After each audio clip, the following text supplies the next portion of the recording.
Hi everyone, Kevin here. Today we are going to look at the best Google Maps tips and tricks. To jump around this video, feel free to use the timestamps down below. All right, let's check these out. At number 1, you can zoom in and out just by using one finger. Typically to zoom in and out, you need 2 fingers and you could either pinch or expand. But you can also just double tap with one finger and then slide your finger up or down to zoom in and out. At number 2, you can have Google Maps remember your parking location. I always seem to forget where I park my car, but now I'll always know where my car is, unless of course I park in Oklahoma City. Within Google Maps, simply tap on the blue dot that indicates where you currently are, and then you can save your parking location. On the map, you'll now see a pin that shows you where your car is. Once you return, you can click on that pin and you can clear it out. If you would rather have Google Maps remember automatically where your car is, click on your profile picture, then go to Settings, Navigation, and here you can toggle it on so Google Maps remembers your parking location. At number 3, you can see where you've been using location history. Now, to be fair, this one's a little bit creepy, but also really cool. To be able to use this, you have to make sure to turn on location tracking.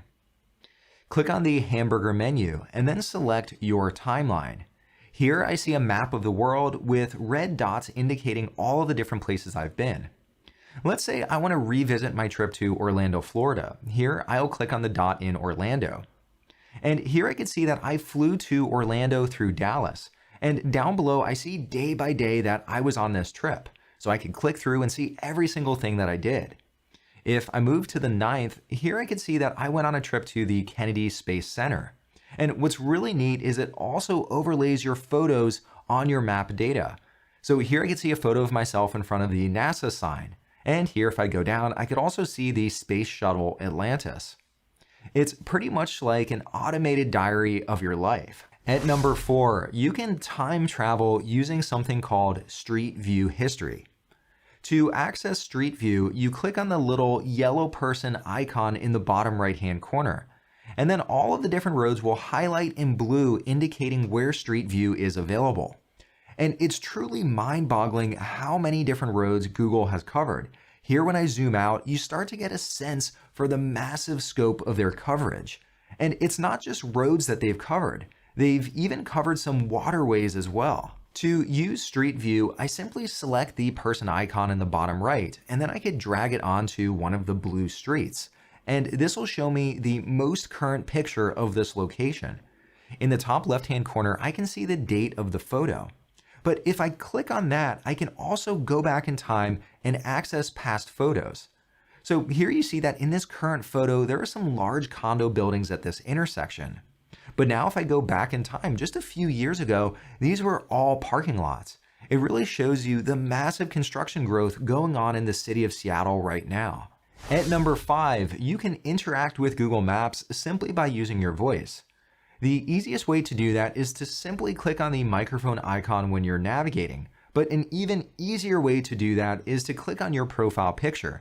Then click on Settings, then click on Navigation, and set it so you simply say, OK Google, and then you could ask your question.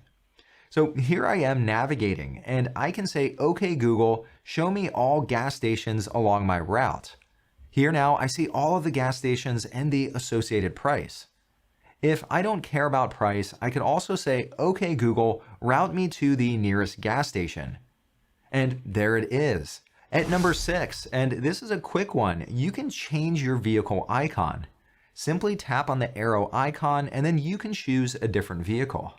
At number 7, you can create custom labels to make it easier to get back to the places that you care about. I always use my phone to navigate to my dentist, but I never remember what the address is. So here I can simply type in the address and then I can add a label for this. And here I'll type in dentist. Now in the future, when I'm navigating, all I need to do is type in dentist and Google Maps will know exactly where that is. At number 8, you can also save a location. I'm currently pulling together a plan for a business trip at the Kevin Cookie Company, and I've always wanted to visit Hershey's Chocolate World in Pennsylvania. This will be a great opportunity to try to get some of their trade secrets. Inspiration for the Kevin Cookie Company. Here I'll click on Save. Now I could go up to the hamburger menu, click on Your Places, and when I click into this list, here I see my saved item.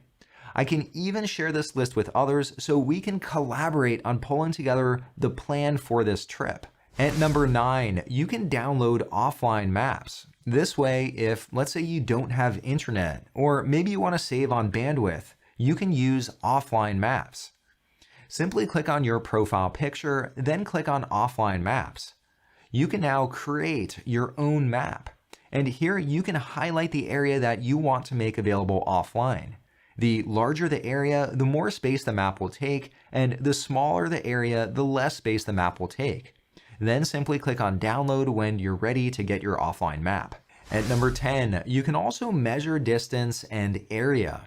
Here we are at Mount St. Helens, the site of the deadliest US volcano. And here I am at Johnston Ridge Observatory. Here I can right click and then select Measure Distance. Next, I'll click into the crater. And it looks like the observatory is about 5 miles away from the crater. So if there were another eruption and you were at the observatory, with the eruption moving at 300 miles per hour, you would have about 1 minute to find your way to safety. Good luck. You can also calculate area. Here we are at Michigan Stadium. This is the largest US football stadium with over 110,000 seats. Let's say I want to know how much grass seed do I need to buy to cover the entire field. Here I'll go to the corner of the field and then once again select Measure Distance. Then I can click in each corner of the field, and once I connect all of the points, I can now see the area. And it looks like 6,300 square meters. That's a lot of grass seed. At number 11, you can share your real-time location with others. Simply tap on your blue dot and then click on Share Location. You can then define how long you want to share your location for, and then who you want to share it with.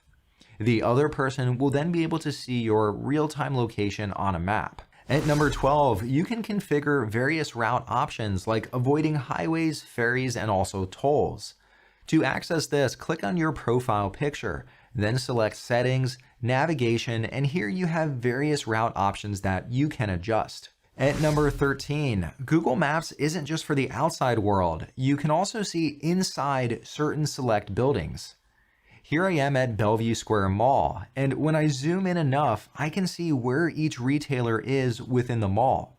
In the bottom right-hand corner, I could even switch between the different floors within the building. At number 14, and this one's not entirely obvious on mobile, you can add multiple stops. Here, for instance, I have 2 stops already entered. I can click on the ellipsis and I can now add another stop. Once I add this stop, I can press and hold to reorder them. At number 15, Google Maps can ensure that you are always on time. I want to visit the original Ghirardelli ice cream and chocolate shop, and they open right at 11 a.m., and that's also right when I want to arrive. Instead of departing right now, if I scroll all the way to the bottom, there's the option to remind me. I could have it remind me to depart at a certain time, or I could set it to arrive by a certain time. I'm going to select arrive by and then set it to 11 a.m. This will now give me a reminder that factors in traffic when I need to leave. And at number 16, I can modify my route simply by dragging and dropping. Here, for instance, I have my route already set up. Here, I'll drag it over, and this now modifies my route to go through that point that I selected. If I want to undo this, I can simply double click on that point and it'll go back to the original version. At number 17, you can use Google Maps to help you navigate public transportation. When you select a start point and an end point, instead of leaving it set to the vehicle, switch it to the public transit icon. And this will show you what trains or buses or subways you need to take to get to your destination. This has saved me so many times in so many different cities. At number 18, you can view what traffic looks like at different parts of the day. In the bottom left-hand corner, I'm going to change the layer to the traffic layer. And here I see traffic right now. But I can also change this so I can see traffic at any point during the day. So if I want to know what does traffic typically look like on, say, Tuesday mornings, I can see which routes get the most congested. At number 19, you can use Google Maps to very quickly evaluate pricing for different vacation destinations. Simply select your start point and then select a destination and click on the flight icon. You can now move your destination to different locations on the map and it'll update to show what the pricing looks like. So here I could look at a few different destinations and I don't know, maybe a vacation in Hawaii looks really nice. This brings us to number 20, our very last tip of the day. I've always wondered what is at Area 51? Here I am over the base in Nevada. Has Street View been able to penetrate the base? Here I'll click on the Street View icon and pull it over the base. And look at that, it shows a UFO. I knew it. We are not alone. All right, let me know down below in the comments, are there any other tips that you would recommend? To watch more videos like this one, please consider subscribing, and I'll see you in the next video.